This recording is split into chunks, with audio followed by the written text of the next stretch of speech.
ನೇತ್ರಾವತಿ ನದಿ ತೀರದಲ್ಲಿ ಶವ ಹೂತಿಟ್ಟ ಆರೋಪಕ್ಕೆ ಸಂಬಂಧಪಟ್ಟಂತೆ ಕಳೇಬರ ಪತ್ತೆಗೆ ಜಿಪಿಆರ್ ತಂತ್ರಜ್ಞಾನ ಬಳಕೆಗೆ ಗ್ರೀನ್ ಸಿಗ್ನಲ್ ಸಿಗ್ತಾ ಇದೆಯಾ?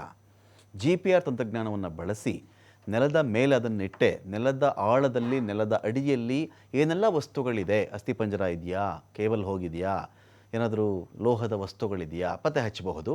ಹಾಗಾಗಿ ಆ ತಂತ್ರಜ್ಞಾನವನ್ನೇ ಬಳಸಿಬಿಟ್ರೆ ಸುಮ್ಮನೆ ಅಗಿಯೋ ಬದಲಾಗಿ ಈ ಜಾಗದಲ್ಲಿ ಇದೆಯಾ ಇಲ್ವೋ ಅದೇ ಹೇಳಿಬಿಡುತ್ತೆ, ಅದರ ಮೇಲೆ ಮುಂದುವರಿಬಹುದು ಅಂತೇಳಿ ಪ್ಲ್ಯಾನ್ ನಡೀತಾ ಇದೆ. Green signal ಸಿಕ್ಕಿದೆಯಾ?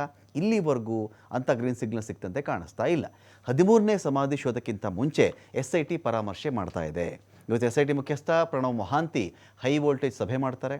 ಇವತ್ತು ಶೋಧ ಕಾರ್ಯಕ್ಕೆ ಬ್ರೇಕ್ ಹಾಕಿ GPR ಬಳಸುವ ಬಗ್ಗೆ ಚರ್ಚೆ ಮಾಡ್ತಾರೆ. ಸುಮ್ಮನೆ ಅಗಿತಾ ಹೋಗೋ ಬದಲು ಶ್ರಮ, ಸಮಯ, ಹಣ ಎಲ್ಲ ವೇಸ್ಟ್ ಆಗುತ್ತೆ. ತಂತ್ರಜ್ಞಾನ ಬಳಸ್ಕೊಂಡು ನಾವೇ ಕಾರ್ಯಾಚರಣೆ ಮಾಡಬಾರ್ದು, ಇದ್ರ ಬಗ್ಗೆ ಚರ್ಚೆ ಮಾಡ್ತಾ ಇದ್ದಾರೆ ಸಾಧಕ ಬಾಧಕ. ತಂತ್ರಜ್ಞಾನ ಬಳಸಿದ್ರೆ ಏನಾಗುತ್ತೆ, ಬಳಸ್ತಾ ಇದ್ರೆ ಏನಾಗುತ್ತೆ.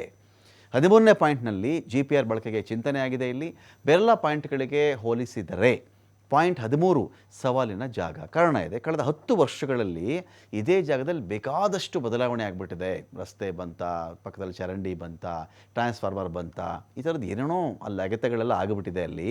ಸೊ ಹಾಗಾಗಿ ಅಲ್ಲಿ ನಾವು ಅಗತ್ಯ ಮಾಡಿದ್ರೆ ಏನೂ ಸಿಗದಿರುವಂಥ ಚಾನ್ಸ್ ಇದೆ ಅಂತ ಒಂದು. ಸುತ್ತಮುತ್ತಲಿನ ಸಾರ್ವಜನಿಕರ ಸಂಪತ್ತಿಗೆ ಹಾನಿ ಕೂಡ ಆಗಬಹುದು. ಅಕಸ್ಮಾತ್ ಆಗಿದ್ರೂ ಬರೀ 5 ಅಡಿ 6 ಅಡಿ ಆಗಿದ್ರಲ್ಲಿ ಏನೂ ಸಿಗಲಿಕ್ಕಿಲ್ಲ, 16 ಅಡಿ ಆಗಿಬೇಕಾಗತ್ತೇನೋ ಅಂತ.